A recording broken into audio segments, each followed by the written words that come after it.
Pitbull attacks his new owner in North Idaho just 24 hours after the man adopted the dog from Kootenai Humane Society. The man should be okay, but he lost nearly 2 pints of blood. KXLY4's McKay Allen live in Coeur d'Alene tonight. McKay, after the attack, the dog got away and now he's missing? That's exactly right. He's still on the loose. After the attack, the victim called 911. Police came. They tried to tase the dog, but he got away. And the thing that makes him so mad is he says the Kootenai Humane Society told him that the dog could potentially be a family dog. Now we have a warning. Some of the pictures in the story you're about to see could be disturbing. I think he wanted to kill me. Kip Leegard adopted this pit bull, Mojo, on Friday. He says the Humane Society told him the dog was nice. The lady's like, oh, he's so sweet and so sweet. On Saturday, the dog nearly killed him. I was sitting right here in the rocker. From out of nowhere, he says, the dog lunged at him. All of a sudden, boom, the dog had my arm. It felt like someone had just put my arm in a hydraulic press. Leegard's arm was bleeding and the dog attacked again. I was just in a sheer state of panic. Leegard managed to free himself and run inside into the bathroom.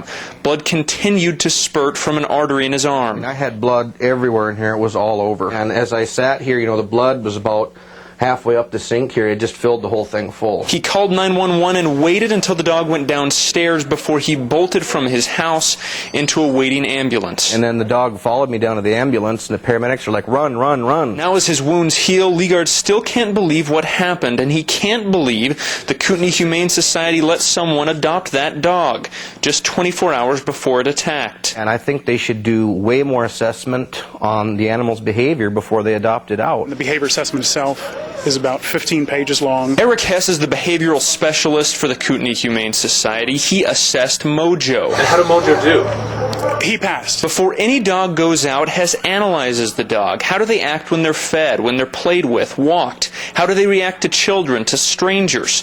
Mojo passed every test, every scenario Hess threw at him. If I wasn't confident adopting the dog out, the dog would have never passed his behavior assessment in the beginning. And no matter how much testing is done, you cannot predict, Hess says, what a dog will do in every situation. I don't know what would have caused it. Now, the Humane Society also says that Leegard lied on his application to get the dog. He said he had no other dogs in the house. He, in fact, has 2 dogs in the house, and the Humane Society says that likely could have caused the attack. Reporting in Coeur d'Alene, McKay Allen, KXLY4 HD News.